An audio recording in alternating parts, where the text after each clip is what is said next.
பத்திரிக்கை வைக்க ஊருக்கு போலாமா? மினி விளாக் 51 வாங்க பார்க்கலாம்.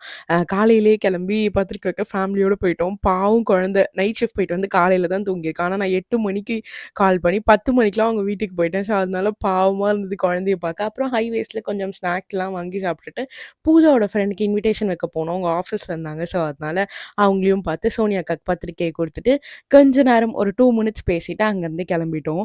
செங்கல்பட்டுல தான் நாங்க வந்து லஞ்ச் முடிச்சோம் மத்தியானம். லஞ்ச் எல்லாம் முடிச்சுட்டு திரும்பி பார்க்குறேன் இந்த 2 பீஸும் செம்ம கம்ப்ளீட் மட்டை. சரி பூஜா என்ன பண்றா? அப்படின்னு பார்த்தா ஒரு மாரி கடுப்பா மூஞ்சி வச்சுட்டு வேடிக்கை பார்த்துட்டு இருந்தா. கேமரா ஆன் பண்ணியிருக்கேன்னு தெரிஞ்சோனே, அப்படின்னு சொல்லிட்டு இருந்தா. அப்புறமா நாங்க ஊருக்கு போயிட்டோம். என்னமோ பேசுறோம். ஆனா என்ன பேசுறோம்னு தெரியல. என்னமோ பேசி சிரிச்சோம். அதுக்கப்புறம் எங்க அத்தை மாமாக்கு பத்திரிக்கை வச்சுட்டு, இவரு தான் வந்து ஹீரோ ஆஃப் த ஷோன்னு சொல்லலாம். எங்க தாத்தா வந்து இவரு சொல்லிக்கிட்டே இருப்பாரு. காலைல 8 மணிக்கு கிளம்பணும். நைட் 8 மணி வரைக்கும் ஃபோன் பண்ணிட்டே இருக்காரு. "காட்டாமுட்டி 7 மணிய பார்த்துட்டீங்களாம்மா? பார்த்துட்டீங்களாம்மா?" அப்படின்னு சொல்லிட்டு. ஸோ எங்க தாத்தா ரொம்ப ரொம்ப ஹாப்பி. இப்படிதான் எங்களோட டே போச்சு. Second day of invitation.